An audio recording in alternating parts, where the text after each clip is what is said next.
అమ్మకు చెప్దామా అత్తకు చెప్దామా అని ఆలోచిస్తున్నారా? ఆవకాయ పెట్టిమ్మని. వద్దండి, వాళ్ళు కూడా కష్టపడుతున్నారు. ఇంకెన్ని రోజులు కష్టపడతారు మీకోసం? మీరే పెట్టుకోండి. చూడండి ఎంత సింపుల్గా. కొంచెం ఇంతకుముందు అంత క్వాంటిటీలో ఇప్పుడు ఎవరు తినట్లేదు కాబట్టి కొంచెం కొంచెం పెట్టుకుంటే మనకి చాలా రోజులు వస్తుంది. సో చూసారా మా ఆవకాయ ఎంత బాగుందో, రెడ్గా అసలు భలే ఉంది టేస్ట్ కూడా.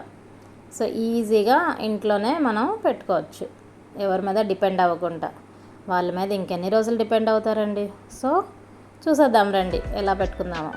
సో దీనికోసం మంచి పచ్చి ఆవకాయ కోసం అయితే పుల్లటి కాయలు కావాలండి మనకి.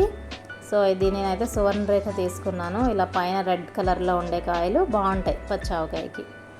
సో మన దగ్గర ఉన్న కత్తితో టెంకలు అసలు కట్ అవ్వండి, చాలా హార్డ్గా ఉంటుంది కదా. సో ఇగో ట్రై చేశాను కానీ అసలు కట్ అవ్వట్లేదు. సర్లే అనేసి ఇంకా పైన టెంక వదిలేసి ఓన్లీ పీసెస్ కట్ చేసుకున్నాను చిన్న చిన్న ముక్కలుగా. పెద్ద ముక్కలు అయితే మా ఇంట్లో అసలు తినరండి. సో చిన్న ముక్కలే ప్రిఫర్ చేస్తారు. సో అందుకే నేను మంచిగా చిన్నగానే కట్ చేసుకున్నా. టెంకలు అయితే డ్రై చేసేసి మళ్ళీ సన్ డ్రై చేసేసి మళ్ళీ పప్పులో వేసుకొని వాడుకోవచ్చు.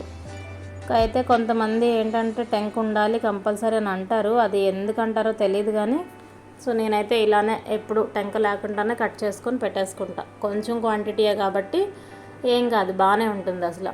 సో ఇలా కట్ చేసుకున్నాక కొంచెం ఒక 1 అవర్ అలా ఎండలో పెట్టుకుంటే మాయిశ్చర్ అంతా డ్రై అయిపోతుంది.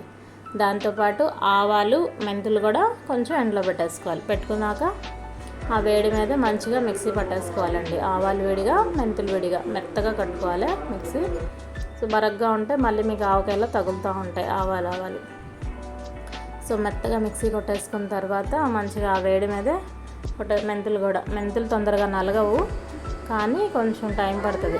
సో ఇలా బరగ్గా ఉన్నది కదా, దాన్ని నేను ఏం చేశానంటే ఫైన్గా రావాలని జల్లించేసుకున్నా. కొంచెం మెంతులు ఎక్కువ క్వాంటిటీలో అయితే పడదు, కొంచెం అయితే సరిపోతుంది మెంతు పొడి. ఆవు పిండి అయితే పడుతుంది, ఆవు పిండి ఇంకా మిర్చి పౌడర్, కారం.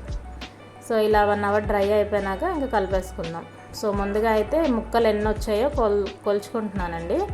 సో ఈ చిన్న గ్లాస్తో అయితే నాకు దగ్గర 7 గ్లాసెస్ వరకు వచ్చినాయి ముక్కల పరంగానే మనం కారం ఆవపిండి అన్నీ వేసుకోవాలి.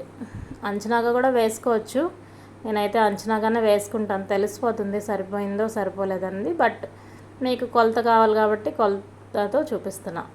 సో ఇలా 7 గ్లాసెస్ వచ్చినాయి. మళ్ళీ ఇదే గిన్నెలో మనం కలిపేసుకోవచ్చు. సో ముందుగా అయితే కారం వేసుకుందాం. 7 గ్లాసులు వచ్చినాయి కాబట్టి దీనికి ఒక కప్పున్నర కారం పడుతుంది. ఒక గ్లాసున్నర. సో ఇదిగోండి గ్లాసున్నర కారం వేసుకున్నాను. అయితే ఆవకాయకి ఎప్పుడు నేను 3 మ్యాంగో మిర్చి పౌడరే వాడతానండి. ఇది కలర్ బాగుంటుంది, ఘాటు కూడా మనకి అంత ఘాటు రాదు. సో ఆవకాయకి అయితే యాప్ట్. సో ఇలా ఒక గ్లాస్ ఆవపిండి, ఒక గ్లాస్ వరకు ఉప్పు వేసుకున్నా. కొంచెం వదిలేసాను, ఎక్కువ అవుతుందేమో అనిపించి. 1 స్పూన్ వరకు కొన్ని మెంతులు, ఇంకా వెల్లుల్లి రెబ్బలు. వెల్లుల్లి అయితే మన ఇష్టం ఎన్నైనా వేసుకోవచ్చు. నేనైతే కొంచెం దంచి వేసుకున్నాను. సో దట్ అది ఫ్లేవర్ మంచిగా మనకి దంచింది బాగా వస్తుంది అన్నమాట, వెల్లుల్లి ఫ్లేవర్. సో అయిపోయినాక మంచిగా కలిపేసుకున్నాక ఇంకా ముక్కలు వేసుకొని కలిపేసుకోవడమే, అంతే సింపుల్. ఆవకాయ అనేది చాలా సింపుల్ అండి. జస్ట్ అన్నీ వేసుకొని మనం కలుపుకోవడమే.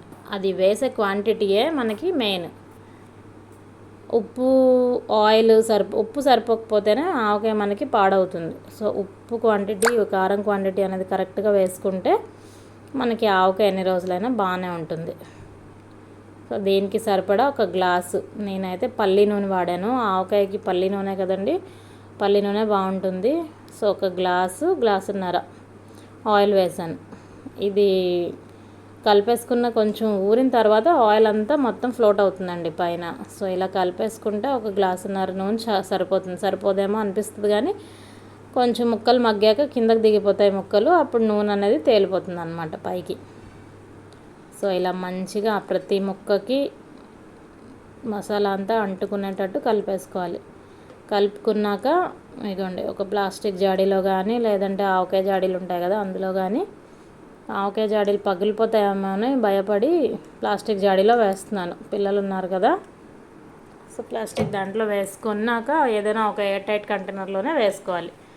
వేసుకొని మంచిగా మూత పెట్టేసుకొని ఒక 2 డేస్ దాన్ని కదపకుండా పక్కన పెట్టేసుకోవాలి. 2 డేస్ తర్వాత మనకి ఆవకాయ అనేది రెడీ అయిపోతుంది తినడానికి. ఇలా చూసారా, ఆయిల్ ఇప్పుడు ఏం మీకు కనిపించట్లేదు, బట్ ఆఫ్టర్ 2 డేస్ కొంచెం పైనుంచి వేస్తున్నాను అంతే. ఇది వేసుకోకున్నా పర్వాలేదండి, సరిపోతుంది.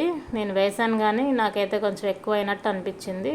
సో ఒక గ్లాసున్నర ఆయిల్ అయితే సరిపోయింది మొత్తానికి. ఇది ఇలా మూత పెట్టేసుకొని ఒక 2 డేస్ వరకు మనం కదపకుండా ఒక డార్క్ ప్లేస్లో పెట్టేసుకోవాలి. ఆఫ్టర్ 2 డేస్ ఎలా అయిందో చూద్దాం. చూసారా ఆయిల్ అంతా ఎలా ఫ్లోట్ అయిపోయిందో. ముక్క కూడా మంచిగా మెత్తబడిపోయింది ముక్క. ఇంకా గ్రేవీ కూడా మంచిగా అంతా కలిసిపోయి బాగా వచ్చింది. అసలు టేస్ట్ కూడా భలే ఉందండి. వేడి వేడి రైస్లో కొంచెం నెయ్యి ఆవకాయ వేసుకొని కలుపుకొని తింటే ఇంకా కర్రీ అది ఏం అక్కర్లేదు, తినేయచ్చు అలానే. కానీ సమ్మర్ కదా కొంచెం తక్కువ తినండి, లేదంటే బాడీలో వేడి ఎక్కువైపోతుంది. ఇదిగోండి ఆవకాయ రెడీ. మా వారికి ఈ ఆవకాయ చాలా ఇష్టం, నాకైతే బెల్లం ఆవకాయ ఇష్టం. అది కూడా వీడియో తొందరలో అప్లోడ్ చేస్తాను. సో ప్రస్తుతానికైతే ఈ ఆవకాయని చూసి ఎంజాయ్ చేయండి. Bye bye, thank you for watching. Bye bye.